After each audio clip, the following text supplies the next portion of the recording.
votre emploi, votre rendez-vous chaque mercredi sur BFM Lyon. Soyez les bienvenus. Cette semaine, on va s'intéresser aux travailleurs indépendants avec mes invités. Nadia Issani, expert comptable chez Goneo, qui deviendra bientôt Number à partir de début juin. Et Lilian Alvarez, vous êtes freelance dans l'informatique. Bonsoir à tous les deux et merci d'avoir accepté notre invitation pour parler donc de ce thème des travailleurs indépendants. Nadia Issani, on va commencer avec vous. Au sein de votre cabinet, vous accompagnez de nombreux travailleurs indépendants, justement. Exact. Concrètement, qu'est-ce que cela veut dire être travailleur indépendant? Qu'est-ce que c'est être freelance? Être freelance ou être indépendant, finalement, c'est la même chose. Les deux mots sont similaires. C'est quelqu'un qui va être à son compte, qui va être son propre patron, donc qui ne va pas dépendre du code du travail, qui ne va pas avoir de contrat de travail. La personne se lance, elle va choisir ses missions, elle va facturer, choisir son temps de travail, elle va être maître d'elle-même et pouvoir facturer à ses clients. Est-ce qu'il y a des professions qui sont plus représentées chez les travailleurs indépendants pour lesquelles c'est plus avantageux peut-être de choisir ce statut-là? Tout dépend finalement du profil. Il y a quand même des secteurs et même selon les périodes où en fait le fait d'être indépendant va connaître un plus grand essor sur tel ou tel secteur d'activité. Par exemple, l'année dernière, c'était le digital. Forcément, avec le contexte, les gens ont dû s'adapter. Mais sinon, on peut trouver des travailleurs indépendants dans tous les secteurs, peut-être hormis l'industrie, parce que l'industrie, forcément, c'est des secteurs à gros investissements, mais voilà. Lilian Alvarez, depuis 4 ans, vous êtes développeur informatique en freelance. Donc, avant, vous étiez salarié d'une société. Pourquoi ce changement de vie? Qu'est-ce qui a été le déclic pour faire ce choix?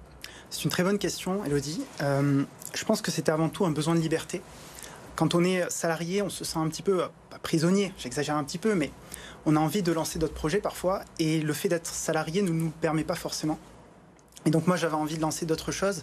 J'ai lancé notamment un podcast, une chaîne YouTube, et je me sentais pas la possibilité de le faire en tant que salarié, je n'avais pas forcément le temps. Et on a la possibilité de mieux gérer son temps lorsqu'on est freelance, on a un peu plus de main là-dessus. C'est cette liberté qui vous a poussé à faire ce choix, c'est ce qui vous satisfait le plus peut-être aujourd'hui dans cette nouvelle vie? Exactement, c'est tout à fait ça. Alors on va peut-être un petit peu caricaturer, pardon, je vais y arriver, mais souvent on se dit oh là là, qu'est-ce que j'aimerais ne plus avoir de patron, c'est la belle vie, plus personne sur mon dos, être son propre patron. C'est du coup finalement c'est ça, c'est la liberté, la belle vie, ou finalement je sais pas, du coup vous êtes seul, il y a peut-être plus de stress aussi à être son propre patron, non? Vous avez entièrement raison, il y a effectivement plus de stress, pardon. Ce n'est pas la même posture, puisqu'on passe de salarié où on va nous donner du travail, un petit peu, je caricature, à il va falloir aller chercher le travail. Il faut avoir cette posture commerciale, il va falloir aller chercher les contrats, les clients. Donc effectivement, c'est pas la même posture, il y a plus d'anxiété, plus de responsabilité parfois, mais ça peut être une très belle voie pour certains qui se sentent la capacité à prendre cette responsabilité-là. Cette envie de changer de vie, de changer de statut, Lilian, c'est arrivé assez rapidement? C'est une décision que vous avez mûrie longtemps? C'est une bonne question. C'est arrivé assez rapidement, oui. J'avais déjà en fait cette posture où je faisais déjà des projets en tant que salarié. Et très vite, c'était plus possible de faire les deux, parce que je travaillais trop, je dormais plus trop la nuit. Et donc, je me suis dit, autant me consacrer à 100% à mon activité d'indépendant, et c'est ce que j'ai fait. Vous n'avez jamais eu aucune appréhension, cette peur, justement, vous le disiez, tout change là, c'est à vous d'aller chercher le travail, les contrats, ça ne vous a pas effrayé? Si, beaucoup. Mais finalement, vous y êtes allé quand même. En fait, je me suis dit, je préfère... Cette peur-là, elle était moins grande que la peur du regret de ne pas m'être lancé. Nadia Issani, je le disais, vous accompagnez de nombreux travailleurs indépendants. C'est ça. Concrètement, aujourd'hui, je suis salariée, j'en ai marre, je suis comme Lilian, j'ai envie de liberté, j'ai envie de me lancer dans cette aventure. Comment je m'y prends? Quelles sont les démarches à faire? Comment on crée sa boîte aujourd'hui? Comment on crée sa boîte? En fait, faut taper aux bonnes portes. Nous, on conseille souvent aux gens d'être accompagnés. Il y a plein de sujets en fait qui vont rentrer en ligne de compte. Les gens vont se poser la question déjà, comment est-ce que je quitte mon emploi? Quand je quitte mon emploi, est-ce que je vais avoir un revenu? Et est-ce que si j'ai un revenu, est-ce que je peux quand même créer ma société à côté? Est-ce que je vais pouvoir toucher mes allocations Pôle emploi? Est-ce que je vais pouvoir me lancer? Et une fois que je serai lancée, que j'aurai choisi le bon statut juridique, la bonne protection sociale, est-ce que je vais trouver des clients? Nous, souvent, on conseille aux clients même d'avoir, à nos clients, on leur conseille eux-mêmes d'avoir des clients peut-être même en amont de la création de la société, de ne pas se lancer peut-être à vide, parce que comme le disait Lilian, finalement, faut aller chercher le travail, là, il ne vient pas tout seul. Et oui, ce qui va se passer, c'est de bien se faire accompagner, de bien déterminer toutes ces petites choses qui vont... Excusez-moi, j'ai perdu. Non, il n'y a pas de... Justement, vous avez posé plein de questions intéressantes. Vous allez peut-être pouvoir nous donner des réponses parce que j'imagine que les personnes qui nous regardent aussi se posent ces questions-là. Vous parliez notamment du chômage. Si on quitte son emploi, est-ce qu'on a le droit à des aides?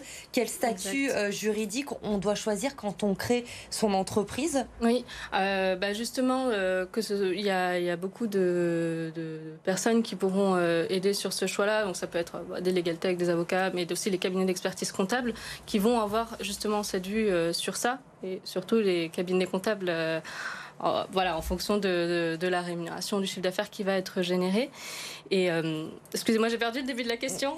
C'était justement les aides qui existent. Est-ce qu'on a des aides? Comment ça se passe quand on veut quitter son emploi? Voilà, on va les aider justement parce que selon qu'ils ont Pôle emploi ou pas, ils vont pouvoir se rémunérer ou pas dans un premier temps. Pôle emploi, ça va durer un certain temps, mais après il y a d'autres sources de financement qu'ils peuvent aller chercher. C'est-à-dire qu'ils peuvent aller chercher des fois des prêts d'honneur, c'est-à-dire des prêts à taux zéro auprès d'organismes qui ont des budgets à allouer aux créateurs et qui vont pouvoir porter des projets.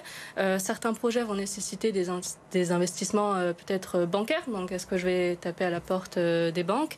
Est-ce qu'il existe peut-être on a eu l'année dernière le PGE qui a été mis en place pour certaines structures. Et puis après, il y a tout le panel des subventions. En général, les régions, les départements offrent des subventions aux entrepreneurs selon finalement le projet qui va être porté. Et là, vous êtes là, vous, justement, pour les accompagner, pour aider à répondre à toutes ces questions. On les aide. Donc, on les aide, on leur dit, en fait, il existe énormément d'organismes, justement, qui aident par rapport à ça, soit des incubateurs, des pépinières... Et voilà, beaucoup d'organismes aident à la création d'entreprises. Lilian, je le disais, ça fait 4 ans que vous êtes aujourd'hui travailleur indépendant. Est-ce que financièrement, aujourd'hui, vous vous en sortez? Est-ce que vous gagnez mieux, moins bien votre vie? Je gagne beaucoup mieux ma vie qu'avant. Alors, je fais peut-être partie des privilégiés. Il y a un spectre finalement qui est assez large. Il y en a qui s'en sortent très mal, qui vont finir finalement par reprendre un emploi de salarié ou parfois même un travail alimentaire.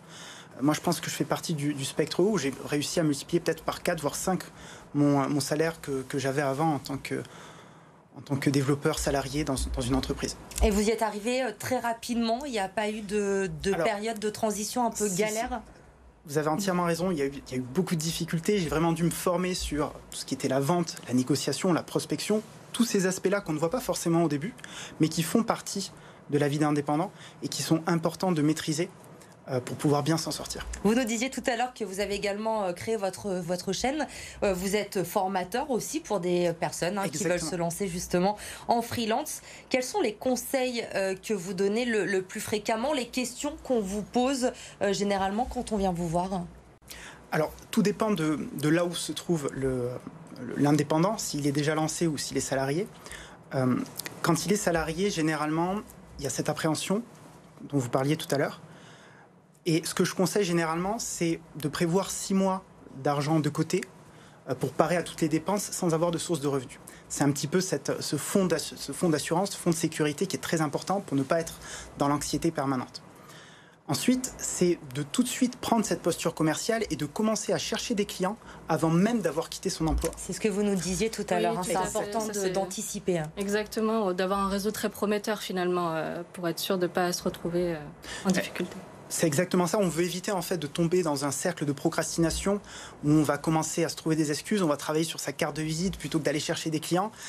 C'est une erreur qu'il faut éviter absolument, je pense. Est-ce que vous diriez, Nadia, qu'il faut un certain profil, certaines qualités pour se lancer dans la freelance? Est-ce que finalement n'importe qui peut devenir travailleur indépendant?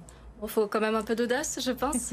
Non, après, ce qui est super important, il faut vraiment en prendre conscience, c'est que quand on est freelance, on a toutes les casquettes. Comme le disait Lilian tout à l'heure, on est commercial, on peut être éventuellement recruteur si on doit avoir des salariés. Il faut qu'on soit un bon communicant pour assurer sa visibilité de façon générale. Il faut être un bon gestionnaire. Donc, faut être prêt en fait à toucher à tout, à prendre en fait toutes les cartes en main, ou à taper aux bonnes portes et à choisir les bonnes personnes pour être accompagné sur ces sujets-là. Mais en fait, on a tout type de profil. On a des jeunes, on a des moins jeunes. Il y a maintenant, même dans les parcours scolaires, il y a des parcours scolaires maintenant qui forment à l'entrepreneuriat. On a des gens qui sont en reconversion. On a des gens qui quittent leur emploi mais qui restent dans le même domaine d'activité. D'autres qui finalement changent complètement. Donc, je ne dirais pas de profil type. En tout cas, faut être prêt à effectivement toucher à beaucoup de choses, je pense. Est-ce que vous diriez, Nadia, que la crise que nous vivons depuis plus d'1 an maintenant a changé des choses également sur ce statut-là? Est-ce qu'il y a plus de personnes qui ont décidé de se lancer, de se dire, je quitte mon emploi, je vais devenir indépendant aussi? Oui, tout à fait. En fait, les gens n'ont pas voulu rester dans l'inertie. Nous, on a eu 2 à 3 semaines où ça a été silence radio, il y avait des heures de fin du monde.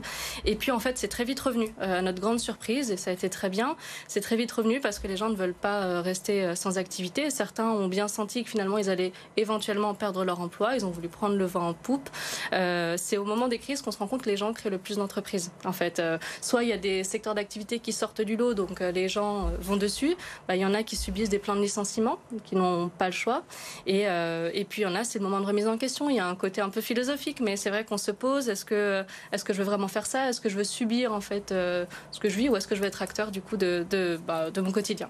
Merci Nadia, merci Lilian. Pour ceux qui n'ont pas envie de devenir travailleurs indépendants, tout de suite, c'est les bonnes annonces de BFM Lyon. Avec des CDI à vous proposer cette semaine avec Pôle emploi, bien sûr, à Lima notamment. On cherche un pizzaiolo en CDI, recherche également d'une femme de chambre du côté de Saint-Jean-d'Ardière, des annonces que vous retrouvez bien sûr sur le site de Pôle emploi. Merci à tous les deux de m'avoir accompagné. Un grand merci à Pauline Tugend également qui a préparé cette émission. On se retrouve la semaine prochaine et en attendant, l'info continue sur BFM Lyon. Très bonne soirée.